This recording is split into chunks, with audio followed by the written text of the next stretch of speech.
¿Qué tienen en común Barbara Stanwyck, Rita Hayworth, Marilyn Monroe, Marlene Dietrich, Lana Turner y Ava Gardner? Véanlo en el siguiente video, que vamos a hablar sobre la figura de la femme fatale en el cine.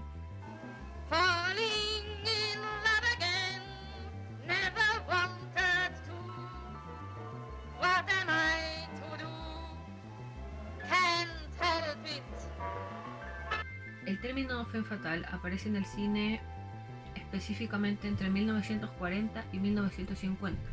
No obstante, ha aparecido en la historia esta figura sin ese nombre en la literatura, en la pintura, incluso en la historia bíblica. Por ejemplo, tenemos un primer caso de femme fatale que sería Lilith, que fue la primera esposa de Adán y que se rebeló y que no quiso ser su sombra ni estar sometida a él.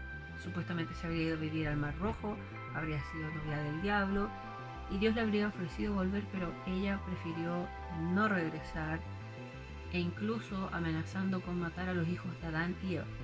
Tenemos a Judith, guerrera del pueblo israelita, a Salomé, quien pidió la cabeza de Juan Bautista a cambio de bailar con el rey, a Dalila, que manipuló a Sansón para saber el secreto de su fuerza. Y tenemos ejemplos en la mitología griega, como por ejemplo Helena de Troya, Pandora.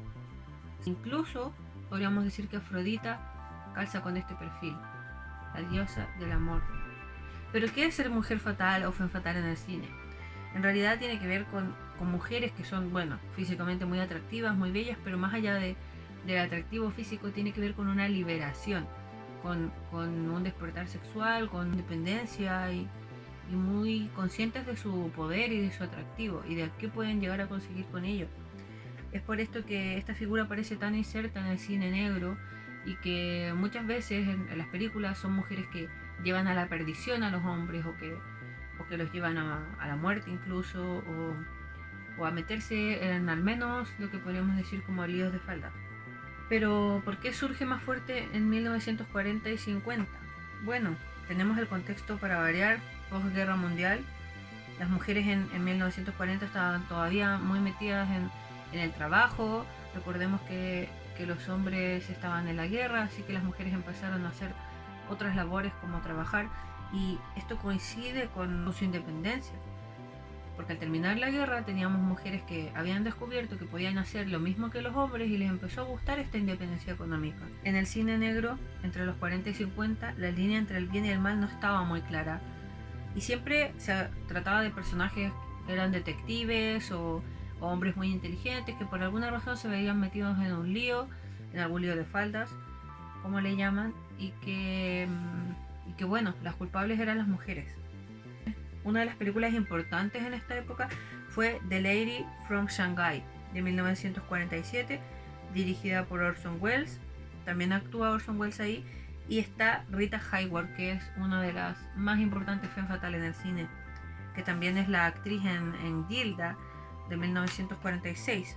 Es decir, el año anterior actuó en Gilda y por supuesto pasa a la historia del cine como una de las mujeres más importantes de la época dorada de Hollywood. Otros ejemplos de películas: Out of the Past, donde actúa Jane Green, The Killers con Ava Gardner, y una de las mejores de 1944 es Double Indemnity, dirigida por Billy Wilder.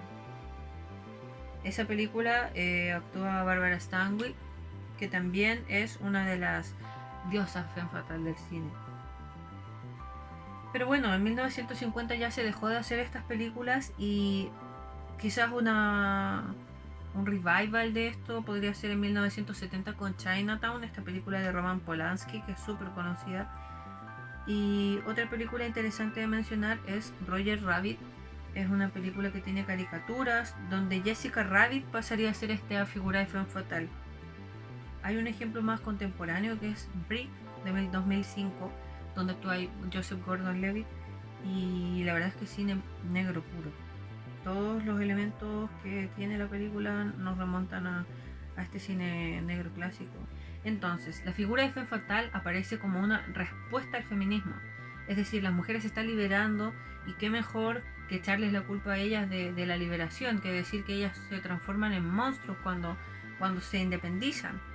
Por lo tanto, se tomaron elementos como por ejemplo las sirenas, las mujeres esfinge, las vampiresas, y se creó esta figura de mujer que básicamente es una mujer muy atractiva e independiente, pero que lleva a los hombres a la perdición. Pero lo que se logró fue que la gente comenzara a encantarse con esta figura y por supuesto a fomentar la liberación femenina. Pero no es la primera figura en el cine que nos habla de una liberación sexual o liberación social de la mujer. Tenemos el ejemplo de las Flapper Girls en 1920 aproximadamente, y eran mujeres que básicamente eran muy libertinas, eran muy libres, ellas manejaban sus autos a gran velocidad, bebían alcohol, caían en exceso, fumaban, y bueno, en esa época era como realmente escandalizante ver a la mujer en esa situación, sobre todo fumando, tomando y manejando a velocidad, imagínense. Y más aún practicando el poliamor, por ejemplo. Lo interesante de este arquetipo de mujer fatal es que, si bien es cierto, ya no se habla de esto en el cine, estamos en otra era, sigue siendo muy importante en nuestra cultura y en la forma que tenemos de crear estereotipos. Como les contaba, se creó, por así decirlo, como contrarrespuesta a las demandas feministas, y bueno, terminó siendo lo contrario un poco, porque nos habla de una liberación en la mujer, y independiente de la caricatura de esta misma, definitivamente ya nunca fue lo mismo. La figura de la mujer en la sociedad ha cambiado muchísimo y sigue cambiando, y esperamos que siga cambiando mucho más.